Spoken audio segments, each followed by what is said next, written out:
ಅಣ್ಣನ ಮನೆಗೆ ಬೆಂಕಿ ಇಟ್ಟು ತಾನು ಇಟ್ಟಂತಹ ಬೆಂಕಿಯಲ್ಲೇ ಸಹೋದರ ಬೆಂದಿದ್ದಾನೆ. ಆಸ್ಪತ್ರೆಯಲ್ಲಿ ಈಗ ಮುನಿರಾಜು ಸಾವು ಬದುಕಿನ ನಡುವೆ ಹೋರಾಟ ಮಾಡುತ್ತಿದ್ದಾನೆ. ಮಂಗಳವಾರ ತಡರಾತ್ರಿ ಈ ಘಟನೆಯಾಗಿದ್ದು ತಡವಾಗಿ ಬೆಳಕಿಗೆ ಬಂದಿದೆ. ಹೊಸಕೋಟೆ ತಾಲೂಕಿನ ಗೋವಿಂದಪುರ ಗ್ರಾಮದಲ್ಲಿ ಈ ಘಟನೆಯಾಗಿದೆ. ಚಿಟ್ ಫಂಡ್ ವ್ಯವಹಾರದಲ್ಲಿ ಮುನಿರಾಜು ನಷ್ಟವನ್ನ ಅನುಭವಿಸಿದ್ದ. ಹಾಗಾಗಿ ಸಾಲವನ್ನ ತೀರಿಸೋದಕ್ಕಂತ ಅಣ್ಣ ರಾಮಕೃಷ್ಣನ ಬಳಿ ಆಸ್ತಿಯನ್ನ ಕೇಳಿದ್ದ. ಅಣ್ಣ ಆಸ್ತಿ ಕೊಡಲ್ಲ ಅಂತ ಅಂದಿದ್ದಕ್ಕೆ ಕೋಪಗೊಂಡಂತಹ ಮುನಿರಾಜು ಬಾಗಿಲು ಲಾಕ್ ಮಾಡಿ ಪೆಟ್ರೋಲ್ ಸುರಿದು ಬೆಂಕಿ ಹಚ್ಚಿದ್ದಾನೆ. ನಂತರ ಆ ಬೆಂಕಿ ಹಚ್ಚುತ್ತಿದ್ದಂತಹ ಸಂದರ್ಭದಲ್ಲಿ ಪೆಟ್ರೋಲ್ ತನ್ನ ಕೈ ಮತ್ತು ಬಟ್ಟೆ ಮೇಲೂ ಚೆಲ್ಲಿದ್ರಿಂದ ಬೆಂಕಿ ಹಚ್ಚಿದಂತಹ ಸಂದರ್ಭದಲ್ಲಿ ಮುನಿರಾಜ್ಗೂ ಕೂಡ ಬೆಂಕಿ ತಗುಲಿದ್ದು ಸದ್ಯ ಆಸ್ಪತ್ರೆಗೆ ದಾಖಲಿಸಲಾಗಿದೆ.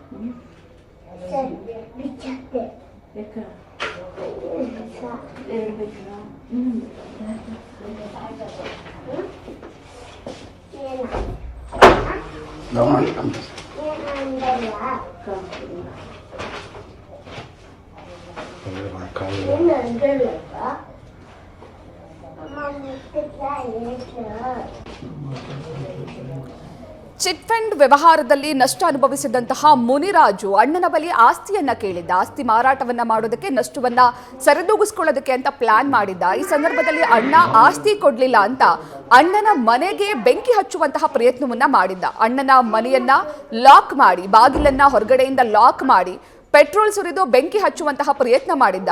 ಆದ್ರೆ ಆ ಬೆಂಕಿ ಹಚ್ಚುವಂತಹ ಸಂದರ್ಭದಲ್ಲಿ ಪೆಟ್ರೋಲ್ ತನ್ನ ಕೈ ಮೇಲೆ ಕೂಡ ಚೆಲ್ಲಿತ್ತು. ಅದನ್ನು ಗಮನಿಸದೆ ಆತ ಅಣ್ಣನ ಮನೆಗೆ ಬೆಂಕಿ ಇಡೋದಕ್ಕೆ ಹೋದಾಗ ತನಗೂ ಕೂಡ ಬೆಂಕಿ ಹಚ್ಕೊಂಡಿದೆ. ಸದ್ಯ ಮುನಿರಾಜು ಆಸ್ಪತ್ರೆಯಲ್ಲಿ ಚಿಕಿತ್ಸೆಯನ್ನ ಪಡಿತಾ ಇದ್ದು ಸಾವು ಬದುಕಿನ ಮಧ್ಯೆ ಹೋರಾಟವನ್ನ ಮಾಡ್ತಿದ್ದಾರೆ.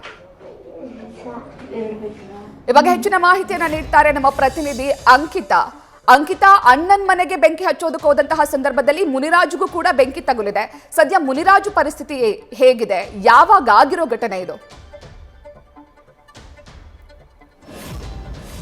ಪ್ರತೀಕ್ಷಾ, ಮಂಗಳವಾರ ನಡೆದಿರುವಂತಹ ಘಟನೆ ಇದು. ತಡವಾಗಿ ಬೆಳಕಿಗೆ ಬಂದಿರುವಂಥದ್ದು.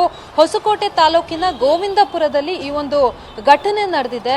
ಮುನಿರಾಜು ಎಂಬಾತ ಚಿಟ್ ಫಂಡ್ ವ್ಯವಹಾರದಲ್ಲಿ ಸಾಕಷ್ಟು ನಷ್ಟವನ್ನ ಮಾಡ್ಕೊಂಡಿರ್ತಾನೆ. ಅಂದ್ರೆ ಆತನಿಗೆ ಸಾಕಷ್ಟು ನಷ್ಟ ಆಗಿರುತ್ತೆ. ಆ ನಷ್ಟವನ್ನ ಭರಿಸೋದಕ್ಕೆ ಅಂತ ಹೇಳಿ ಆಸ್ತಿಯನ್ನ ಮಾರಾಟ ಮಾಡಬೇಕು ಅಂತ ಹೇಳಿ ಆತ ಪ್ಲಾನ್ ಅನ್ನ ಮಾಡ್ಕೊಂಡಿರ್ತಾನೆ. ಹಾಗಾಗಿ ಅಣ್ಣ ರಾಮಕೃಷ್ಣನ ಬಳಿ ಆಸ್ತಿಯನ್ನ ಡಿವೈಡ್ ಮಾಡಿಕೊಡು ಅಂತ ಹೇಳಿ ಕೇಳಿಕೊಂಡಿರ್ತಾನೆ. ಆದ್ರೆ ಇದಕ್ಕೆ ರಾಮಕೃಷ್ಣ ಅವರು ಒಪ್ಪೋದಿಲ್ಲ. ನಾನು ಯಾವುದೇ ಕಾರಣಕ್ಕೂ ಕೂಡ ಈ ಸಂದರ್ಭದಲ್ಲಿ ಆಸ್ತಿಯನ್ನ ಡಿವೈಡ್ ಮಾಡಿ ಕೊಡೋದಿಲ್ಲ ಅಂತ ಹೇಳಿ ರಾಮಕೃಷ್ಣ ಅವರು ತಿಳಿಸ್ತಾರೆ. ಆ ಕೋಪಕ್ಕೆ ಮುನಿರಾಜು ಒಂದು ಪ್ಲಾನ್ ಅನ್ನ ಮಾಡ್ತಾನೆ. ಅಂದ್ರೆ ಅವರನ್ನ ಸಾಯಿಸಬೇಕು, ಆ ಮನೆಯನ್ನ ಸಂಪೂರ್ಣವಾಗಿ ಸುಟ್ಟು ಭಸ್ಮ ಮಾಡಬೇಕು ಅಂತ ಹೇಳಿ ಆತ ಪ್ಲಾನ್ ಅನ್ನ ಮಾಡಿಕೊಂಡು ಆ ಮನೆಯ ಬಳಿ ಬರ್ತಾನೆ. ಅಣ್ಣನ ಮನೆ ಬಳಿ ಬಂದಂತಹ ಸಂದರ್ಭದಲ್ಲಿ ಏಕಾಏಕಿ ಹೊರಗಡೆಯಿಂದ ಡೋರ್ ಅನ್ನ ಲಾಕ್ ಮಾಡಿಕೊಂಡು ಮನೆಗೆ ಪೆಟ್ರೋಲ್ ಅನ್ನ ಸುರಿಯುವಂತಹ ಕೆಲಸವನ್ನ ಮಾಡ್ತಾನೆ. ಅಂದ್ರೆ ಆ ಸಂದರ್ಭದಲ್ಲಿ ನಾವು ನೋಡ್ತಾ ಇರ್ಬೋದು ಸಿಸಿಟಿವಿ ಫುಟೇಜ್ ಅಲ್ಲೂ ಕೂಡ. ಅಂದ್ರೆ ಅರ್ಜೆಂಟ್ ಆಗಿ ಆತ ಬರ್ತಾನೆ. ಏಕಾಏಕಿ ಕೈಯಲ್ಲಿದ್ದಂತಹ ಕ್ಯಾನ್ ನಲ್ಲಿದ್ದಂತಹ ಪೆಟ್ರೋಲ್ ಅನ್ನ ಮನೆಯ ಹೊರಭಾಗ, ಅಂದ್ರೆ ಬಾಗಿಲು ಕಿಟಕಿ ಸೇರಿದಂತೆ ಹೊರಭಾಗ ಆ ಪೆಟ್ರೋಲ್ ಅನ್ನ ಸುರಿದು ಅವೆಲ್ಲವನ್ನ ಕೂಡ ಸ್ಪ್ರೆಡ್ ಮಾಡುವಂತಹ ಕೆಲಸವನ್ನ ಮಾಡ್ತಾನೆ.